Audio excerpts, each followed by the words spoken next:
الحمد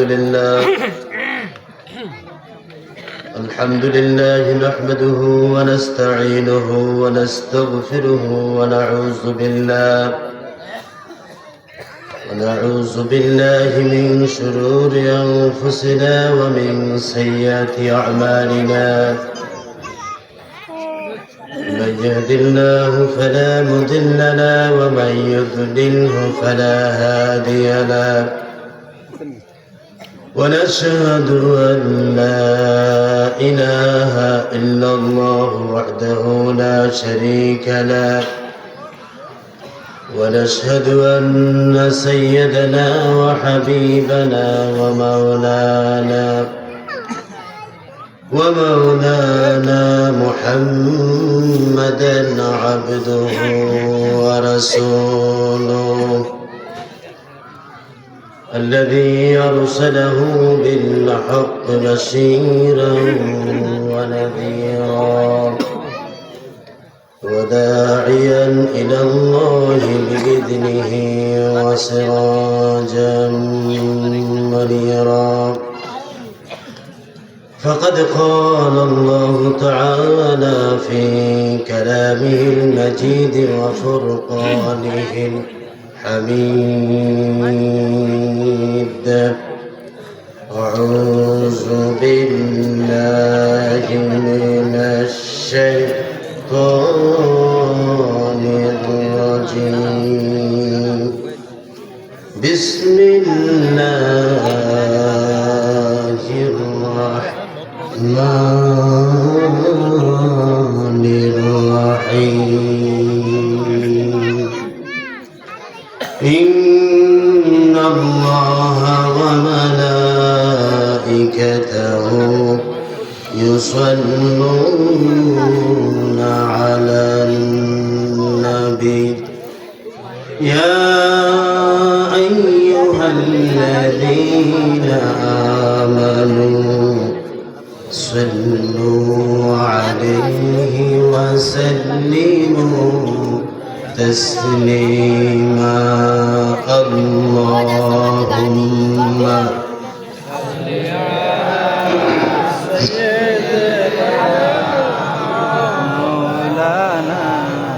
محمد وعلى آل سيدنا مولانا محمد. بلغ العلا بكماله كشف الدجى بجماله حسنت جميع خصاله.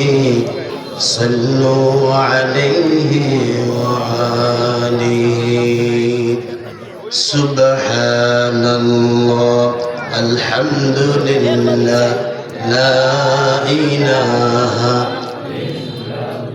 جر جر سبحان الله الحمد لله لا إله إلا الله لا إله إلا الله محمد رسول الله صلى الله عليه وسلم.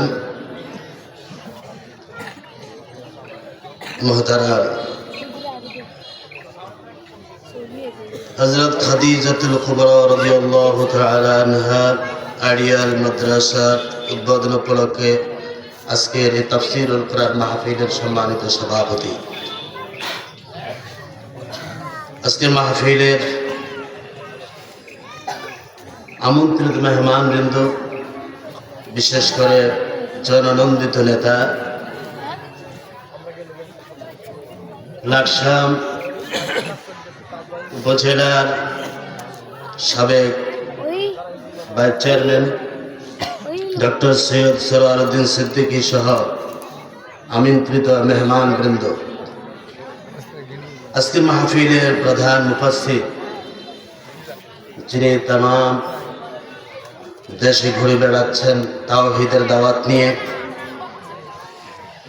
মুফতি আমির হামজা কুষ্টিয়া আজকের মাহফিলের বিশেষ মুফাসসির কুরআন হযরত মাওলানা মাহফুজুর রহমান চুয়াডাঙ্গা, আজকে মাহফিলের বিশেষ মেহমান বন্ধুবর হযরত মাওলানা আব্দুল মালিক আশরাফি সাহেব, কিছুক্ষণ আগে আমার আগে যিনি আলোচনা করেছেন জনাব সিদ্দিকী সাহেব সহ উপবিষ্ট হযরত উলামায়ে কেরাম, সামনে আমার কোরআন প্রিয়, রসুল প্রিয় অসংখ্য আশিকিন, পর্দার আলো অবস্থানরত সম্মানিতা আমার মা ও বোনেরা, শুকরগুজার হচ্ছি, কালিমাত শুকর আদায় করছি সে মহান আল্লাহ রাব্বুল আলামিন ওনার দরবারে, যিনি আমাদেরকে সাত সকালে কোরআনের আলোচনা শোনার জন্য বিভিন্ন এলাকা থেকে এখানে উপস্থিত হওয়ার তৌফিক এনায়েত করেছেন। আমরা সকলে পড়ছি আলহামদুলিল্লাহ। রব্বানা লাকাল হামদ হামদান কাসীরান তাইয়িবান মুবারাকান ফীহি ইয়া রাব্বি লাকাল হামদু কামা ইয়ানবাগি লিজালালি ওয়াজহিকা ওয়া আযীম সুলতানিক। রাজা বিরাজ সম্রাটের সম্রাট, আপনার আমার সকলের মালিক, আমাদের পাল্লেওয়ালা, আমাদের রব, আমাদের সৃষ্টিকর্তার কাছে আমরা শুকর আদায় করে নিলাম। তিনি আমাদের সকলকে কবুল করুক, জোরে বলে আমিন। সম্মানিত উপস্থিতি, সময় খুব কম, দীর্ঘ আলোচনা করবার সে সময় হয়তো আমি পাবো না।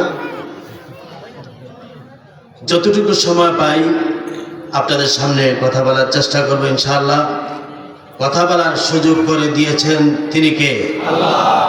দীর্ঘ আমরা 16-17 বছর পর্যন্ত এইভাবে আনুষ্ঠানিক বাজায় রেখে কথা আমরা বলতে পারি নাই। আমাদের কণ্ঠকে তারা চেপে ধরে রেখেছিল। আজ তাদেরকে বাটি চালান দিয়েও খুঁজে পাওয়া যাচ্ছে না।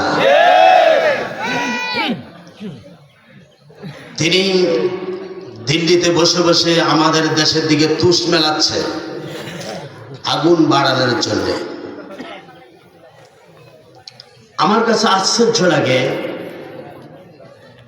পৃথিবীর ইতিহাসে, তাম দুনিয়ার ইতিহাসে এরকম ন্যাক্কারজনক কাজ কোন সরকার করেছে বলে আমার জানা নাই। প্রধান সহ তার এমপি মন্ত্রী থেকে আরম্ভ করে আমলা চামচা সহকারে সকলেই ইঁদুরের গর্তে তারা প্রবেশ করে ফেলেছে। আফসোস হয় তোমাদের জন্য, আফসোস হয় তোমাদের জন্য। তোমরাই তো আমাদেরকে শান্তিতে থাকতে দাও নাই, তোমরা আমাদেরকে ঘর ছাড়া করেছিলে। আজ তোমাদের জন্য আমাদের আফসোস হয়।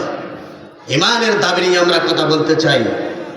যদি সেদিন আমাদের সাথে কাঁধের সাথে কাঁধ মিলিয়ে যদি থাকতে, আজকে আমাদের সাথে স্টেজ বসে তোমরাও কথা শুনতে পারতে। বন্ধুগণ, আমি কোরআনুল কারীম থেকে আমি আলোচনা শুরু করতে চাই। মজলুমের বদদোয়া। মজলুমের বদদোয়া কি জিনিস, সংক্ষেপে দুইটি কথাবার্তা বলার জন্য চেষ্টা করব। আমি এসেছি আপনাদের থেকে দোয়া নেওয়ার জন্য। আসুন আমরা সেই সম্পর্কে কোরআনুল কারীম থেকে আমরা শুরু করতে চাই। আউযু বিল্লাহি মিনাশ শাইতানির রাজীম। বিসমিল্লাহির রহমানির রহিম।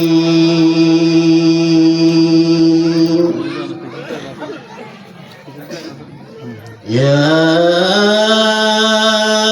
আইয়ুহাল্লাযীনা আমানু যকুরু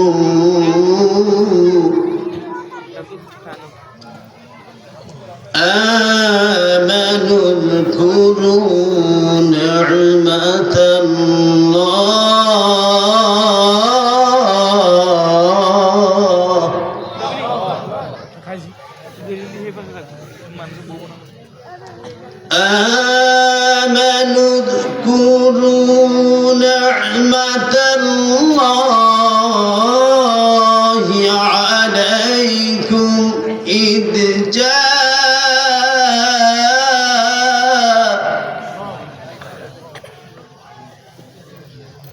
إذ جاءتكم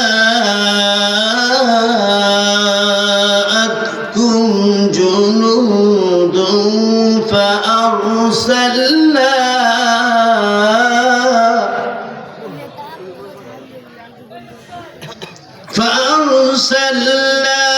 عليهم ريحا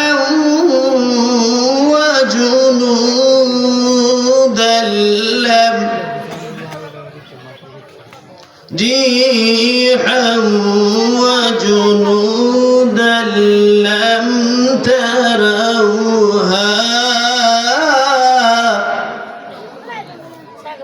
وكان الله بما تعملون بصيرا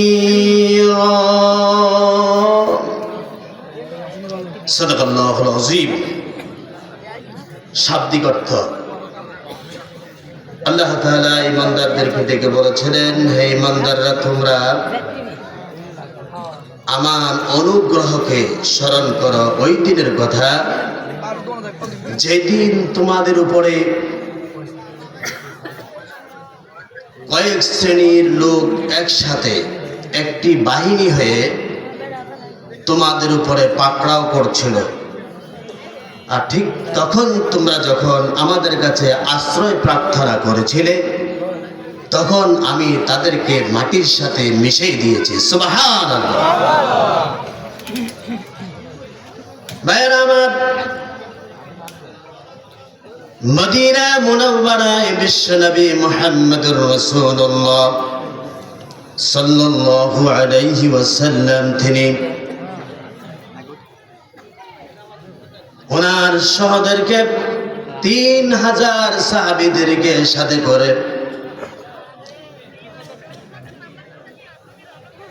করে তিনি যখন মদিনায় চলে গেলেন পরীক্ষা খনন করার জন্য, তিনি যখন তাদেরকে বললেন পরীক্ষা খনন শুরু করে দাও,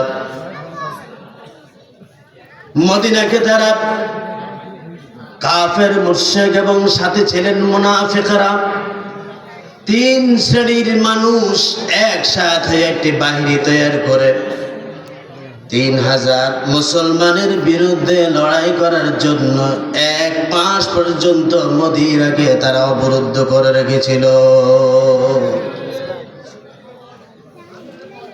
1 মাস পর্যন্ত যখন মদিনা অবরুদ্ধ করে দেওয়া হয়,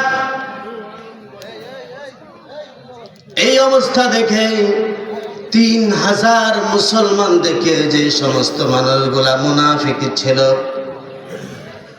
যারে আমাদের মতন মুখে দাঁড়িয়ে ছিল, মাথায় পাগড়ি ছিল, মাথায় টুপি ছিল, লম্বা জামা ছিল, ওই মানুষগুলা সেখান থেকে ক্রমান্বয়ে তারা ছুটতে শুরু করেছে, পড়ে যেতে শুরু করেছে পিছনে। তাদের আর বাঁচার কোনো উপায় নেই মনে করে তারা পিছনের দিকে চলতে শুরু করেছে। মুসলমানরা রাসূলের কাছে বললেন, ইয়া রাসূলুল্লাহ, কিছু মুসলমানরা চলে যাচ্ছেন, আমরা কি করব? আমরা তো মার খেতে খেতে শেষ হয়ে গেলাম। আমার নবীজি সেদিন ডাক দিয়া বলছিলেন, ধৈর্য ধরো, ভারাক্রান্ত হওয়া যাবে না, চিন্তার কোনো কারণ নাই, আমাদের সাথে কে আছে? আমাদেরকে তোমরা 15-16 বছর পর্যন্ত কথা বলতে যখন আমাদেরকে দিলে না, আমার যেন মন বলছে বাংলাদেশের ইতিহাস দেখে কিয়ামতের আগে মনে হয় তোমরাও আর কথা বলতে পারবে না।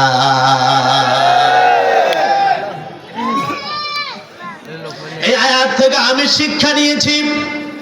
আমার রাসূল তাদেরকে বললেন, শোনো, চিন্তা করো না, পরাক্রান্ত হয়ে যাও না, মন খারাপ করো না, আমি তোদেরকে দুইটাও নসিহত করতেছি।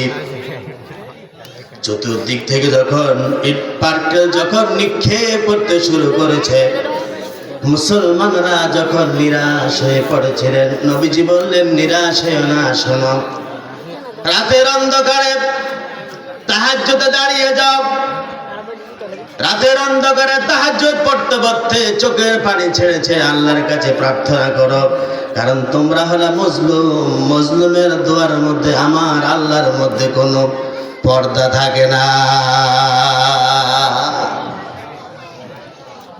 তোমরা যারা 16-17 বছর পর্যন্ত আয়না ঘরে রেখে দিয়েছিলে, তারা কেউ জানে না আজকে কি বার, আজকে কি শুক্রবার কি শনিবার, তারা কেউ জানে না।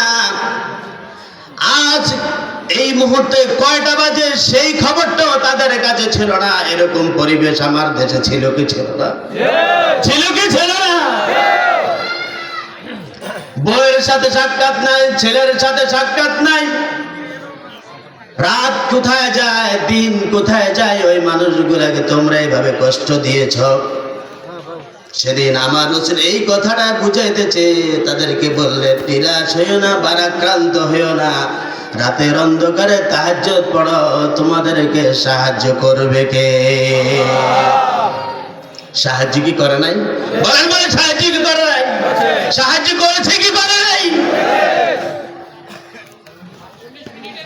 রাতের অন্ধকারে বউ পাশে নাই, ছেলে সন্তান পাশে নাই, চোখের পানি ছেড়ে ছেড়ে ভুক বিজায়া তোমাদের জন্য অভিশাপ দিয়েছিলেন। সেদিন আমার ভাই বোনেরা, আমার বন্ধুরা, যারা সেদিন আয়নাঘর বলতে যে যা বুঝেছে, জেল জুলুম যারা নির্যাতনের শিকার হয়েছে, ওই মানুষগুলা শুধু শুধু সেখানে বসে থাকে নাই, আল্লাহর গোলামকে পড়ে পড়ে কেঁদে কেঁদে তোমার জন্য অভিশাপ দিয়েছে। তোমরা কেন পালিয়ে গেছো? এটা তো আর কেউ পালায় নাই। তোমরা পালিয়ে গেছো, এটা একমাত্র অভিশাপের কারণে পালিয়ে গেছো। এটা আল্লাহর পক্ষ থেকে বিশেষ নিয়ামত, বাংলার অবৈধ মুসলমানদের চোখের কান্নার কারণে তা হয়েছে।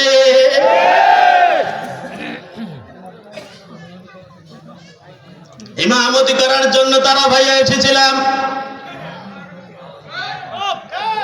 ইমামতি করার জন্য তারা ভাইয়া নামাজ পড়াতে এসেছিলাম, আমাকে কেন তাড়িয়ে দেওয়া হয়েছিল?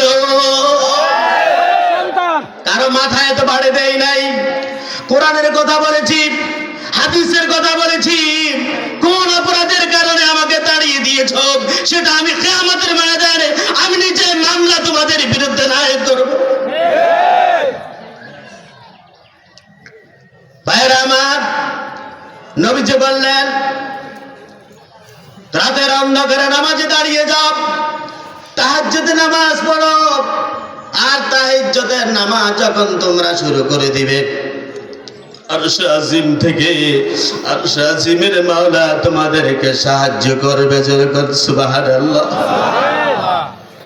আয়নাঘরে যারা ছিল অধিকাংশ মানুষগুলা তারা তাই করেছে, রোজা রেখেছে।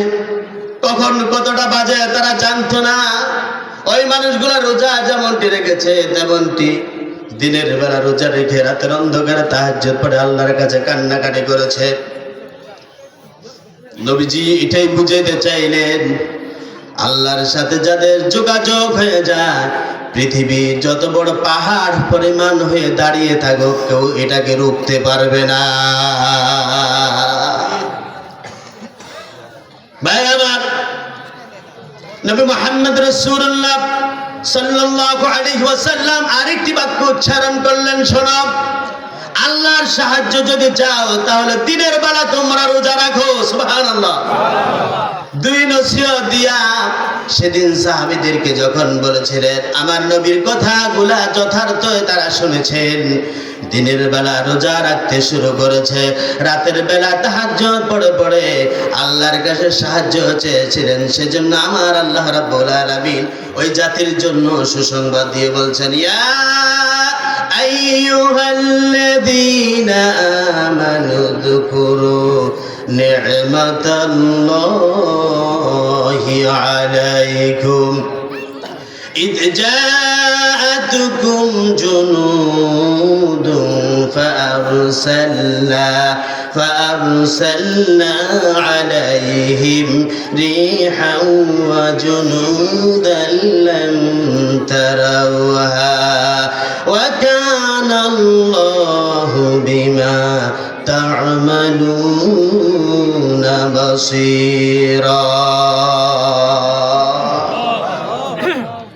আল্লাহ রাব্বুল আলামিন সাথে সাথে আয়াত নাযিল করে দিয়া ওই সমস্ত সাহাবীদেরকে সান্ত্বনা করলেন আর বললেন, শুনে রাখো, তোমরা যে আমার রাসূলের কথা শুনে তাহাজ্জুদ পড়ে দিনের বেলায় রোজা রেখে আমার কাছে সাহায্য কামনা করেছো, আমি তোমাদেরকে কিভাবে সাহায্য করি দেখো। আসমান থেকে ঝড় দিয়া, বৃষ্টি দিয়া ওই সমস্ত কাফের মুশরিকদেরকে আমি আল্লাহ মাটির সাথে মিশিয়ে দিয়েছি।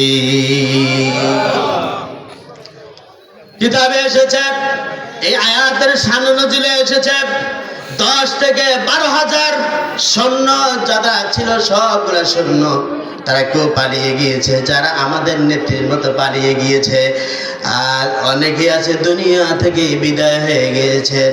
এটা একমাত্র কারণ হলো দিনের বেলা রোজা রেখেছে, রাতের বেলা তাহাজ্জুদ পড়ে পড়ে মজলুম যখন দোয়া করেছেন কবুল করেছেন কে?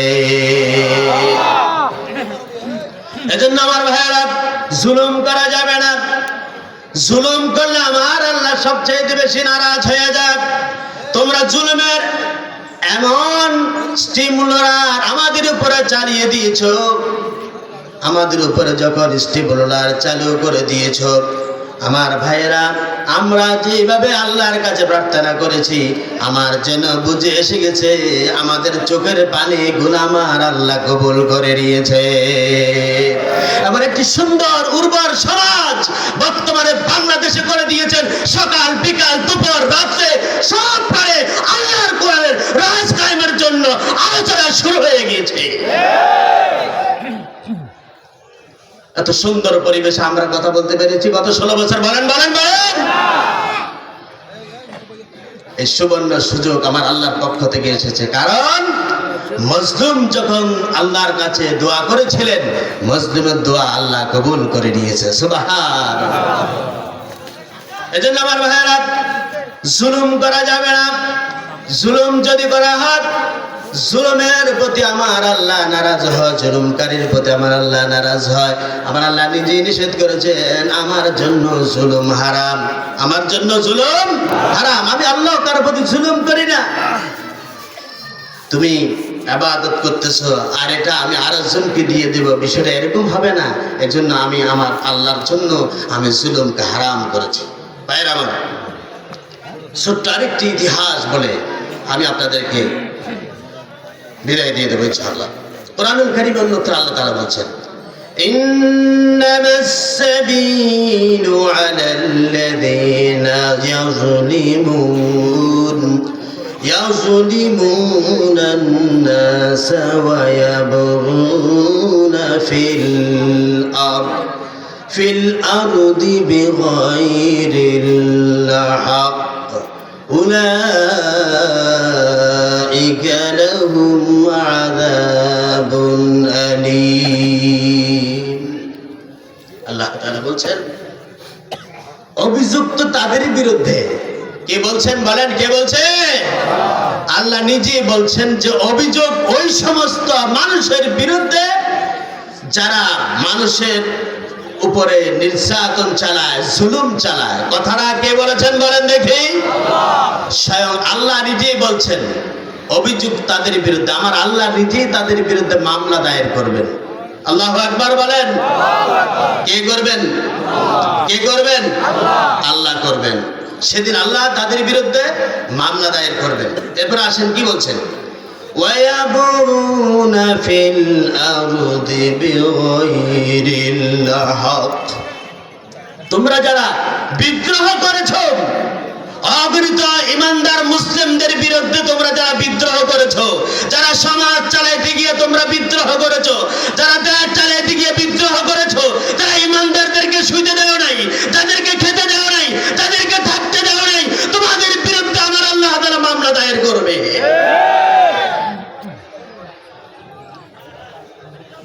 ভাইরা আমার, তোমরা জাহান্নামে যাও ছেড়ে আমরা চাই না। আমরা ঈমানের দাবিদার। সুবহানাল্লাহ কোন।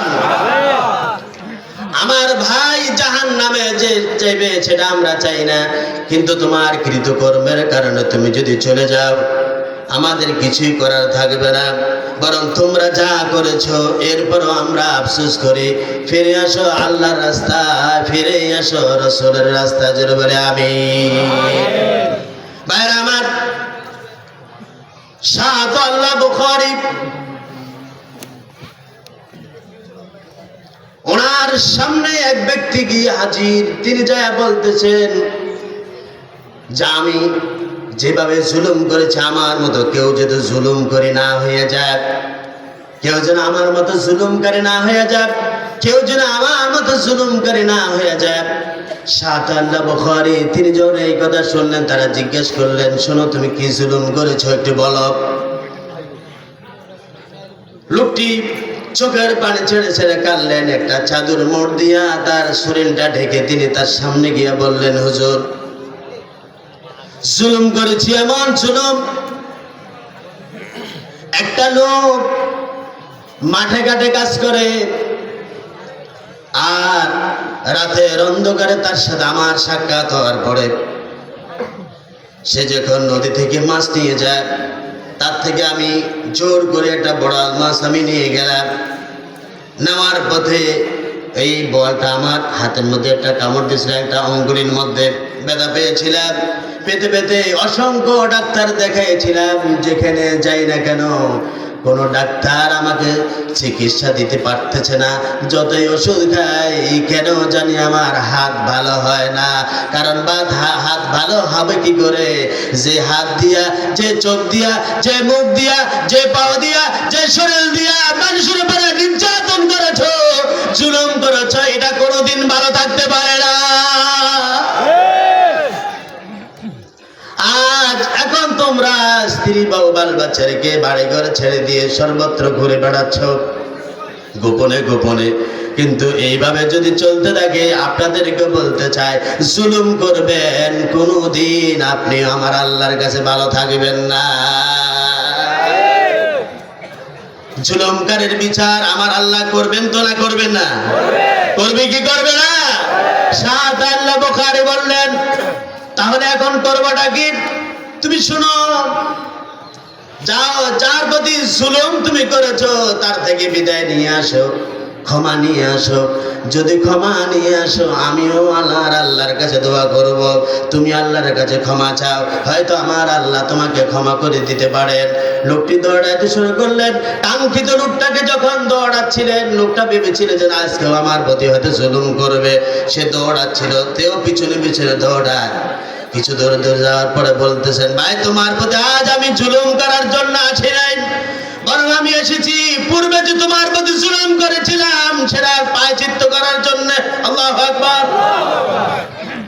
আমি প্রায়শ্চিত্ত করার জন্য, তোমার থেকে ক্ষমা নেওয়ার জন্য তোমার পেছনে পেছনে দৌড়াই। তুমি একটু দাঁড়াও, আমি তোমার থেকে ক্ষমা নিতে চাই।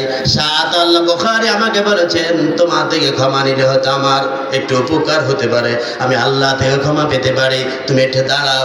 কারণ তিনি আমাকে যে আয়াতের কথা শুনিয়েছেন, যে আয়াতের কথা শুনিয়েছেন, নিঃসন্দেহে ওয়ালাহুম আযাবুন আলীম, আমার প্রতি কঠিন পীড়াদায়ক শাস্তি অপেক্ষা করতেছে যদি আমি তোমার থেকে ক্ষমা না নিয়ে যাই। এজন্য এখানে উপস্থিত যারা আছেন সকলকে বলবো, ভাই ভাইয়ের প্রতি জুলুম হতে পারে, বাপ তার ছেলের প্রতি জুলুম হতে পারে, ছেলে তার বাপের প্রতি জুলুম হতে পারে, সমাজ তার নেতা নেত্রীর উপর জুলুম হতে পারে, অথবা নেতা নেত্রী সমাজের উপরে জুলুম হতে পারে কি পারে না? এজন্য জুলুম যার উপরে করেছেন, এখনো সময় আছে, তওবার দরওয়াজা খোলা আছে, ক্ষমা নিন। এখনো সময় আছে। জুলুমকারী আমার আল্লাহ ভালোবাসে না, জুলুমকারীদেরকে আমার আল্লাহ থেকে ক্ষমা নিন, যিনি ক্ষমা করবেন তিনি কে? ভাইরা আমার, লোকটা কেন্দে কেন্দে শাহ আল্লাহ বুখারীকে এটাই বুঝাইতে চাইলেন। দীর্ঘ অনেক দিন পর্যন্ত রাস্তার আনাচে কানাচে দাঁড়িয়ে দাঁড়িয়ে মানুষকে বলেছিলাম, আমি জুলুমকারী, খবরদার আমার মতো কেউ জুলুম করো না। আর ভাই, তুমি দিল্লি বসে বসে জুলুমের শিকার করো, একটু অনুতপ্ত করো, অনুশোচনা করো, সেটা না করে দিল্লি থেকে তুষ মেরায়া পেট্রোল, মোবিল, অকটেন নিক্ষেপ করে বাংলাদেশে নতুন করে তুমি আগুন আর জ্বালাইতে পারবা না।